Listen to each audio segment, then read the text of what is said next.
இளையராஜா அரசியல் பண்றதுன்னா, அவர் வெளிப்படையாக அரசியல் பண்ணலாம். திடீர்னு பார்த்தா, என்னடா அவருக்கு விஜய் மேல அப்படி ஒரு காதல் வந்துருச்சு. ஆனா திமுகவ பிடிக்கல.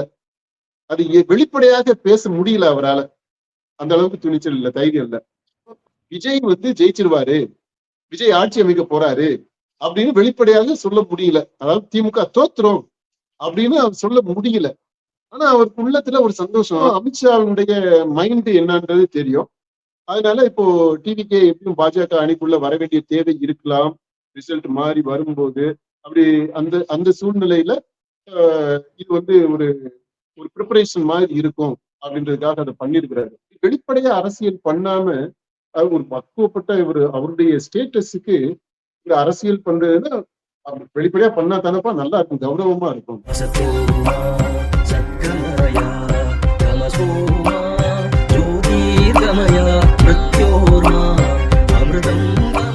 இளையராஜா இது பாத்தீங்களா யூடியூப்ல, அவருடைய யூடியூப் சேனல்ல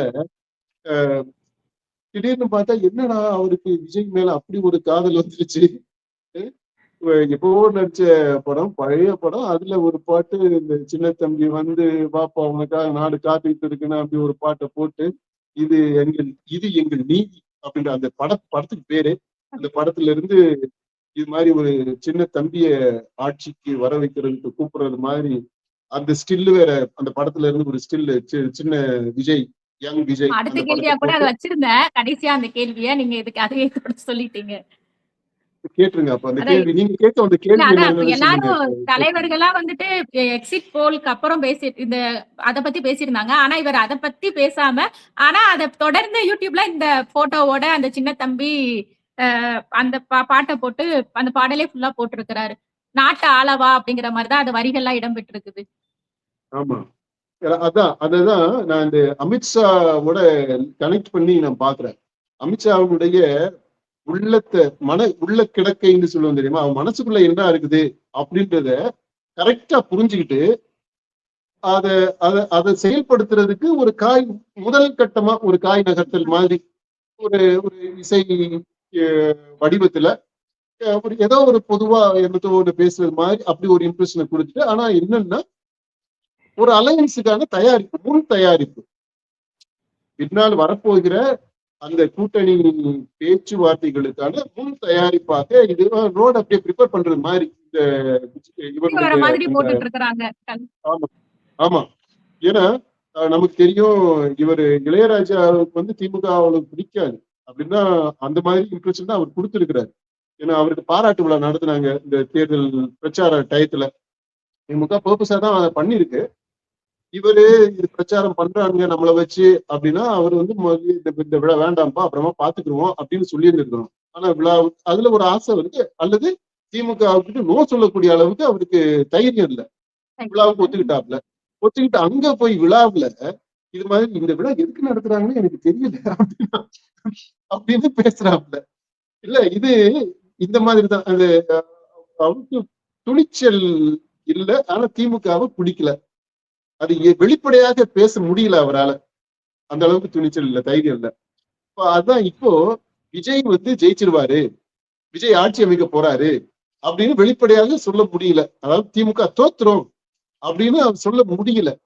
ஆனா அவருக்கு உள்ளத்துல ஒரு சந்தோஷம் திமுக. ஏன்னா அவரு, நான் நினைக்கிறேன், அந்த ஆக்சிஸ் மை இந்தியா அந்த இதை மட்டும் பார்த்திருப்பார் போல, கணிப்பு எக்ஸிட் போல் ரிசல்ட் அதை மட்டும் தான் பார்த்திருப்பாருன்னு நினைக்கிறேன். அதனால அவருக்கு சந்தோஷம். அப்புறம் அமித்ஷாவுடைய மைண்ட் என்னன்றது தெரியும். அதனால இப்போ டிவிகே எப்படியும் பாஜக அணிக்குள்ள வர வேண்டிய தேவை இருக்கலாம். ரிசல்ட் மாறி வரும்போது அப்படி அந்த அந்த சூழ்நிலையில இது வந்து ஒரு ஒரு ப்ரிப்பரேஷன் மாதிரி இருக்கும் அப்படின்றதுக்காக அதை பண்ணிருக்கிறாரு. அதனால இளையராஜா அரசியல் பண்றதுன்னா அவர் வெளிப்படையாக அரசியல் பண்ணலாம். ஆஃப்டர் ஆல் அவர் வந்து பிஜேபி எம்பி ஆக்கியிருக்கு. பிஜேபியினுடைய எம்பி இல்ல, பிஜேபி கட்சி தான் அவருக்கு எம்பியா அந்த பதவி கொடுத்து அழகு பார்த்திருக்கு. அவருக்குமே அந்த இந்து மத உணர்வு, அந்த ஆன்மீக பற்று அதிகமாக இருக்கு. அது அப்படின்னா அவரு திருவண்ணாமலைக்கெல்லாம் ரெகுலரா போகக்கூடியவர், எல்லா சாமிகளையும் அந்த சாமிகளை வந்து ரொம்ப பக்தியா கும்பிடக்கூடியவர். அந்த மாதிரி இதெல்லாம் நமக்கு தெரியும். அதனால அவர் ஒரு நல்ல ஒரு இந்துவாக, ஒரு ஆன்மீகவாதியாக இருக்கிறவரு. பாஜகவின் மீது ஒரு நன்றி உணர்வோடு இருக்கிறவரு. RSS சித்தாந்தத்தை ஏற்றுக்கொண்டு இருக்கக்கூடியவரு. திமுக எதிர்ப்பு நிலை கொண்டவரு. அதை வெளிப்படையாகவே செய்யலாம் அரசியல்னு வரும்போது. ஆனா அந்த மாதிரிதான் அப்படி வெளிப்படையா அரசியல் பண்ணாம ஒரு பக்குவப்பட்ட அவருடைய ஸ்டேட்டஸுக்கு இந்த அரசியல் பண்றதுன்னா வெளிப்படையா பண்ணா தானப்பா நல்லா இருக்கும், கௌரவமா இருக்கும். அதை விட்டுட்டு இப்ப சில்லறையா போயிட்டு மறைமுகமா போய் அப்படி ஏதோ ஒரு ஒரு கிளுகிழுப்பு மூட்டுறது மாதிரி, மீடியாவுக்கு ஒரு கான்டென்ட், ஒரு காசிப்புக்கு ஒரு உள்ளடக்கத்தை கொடுக்கறது மாதிரி நடந்துக்கிறது வந்து அவ்வளவு பெரிய மனுஷனுக்கு சரியா படலை எனக்கு.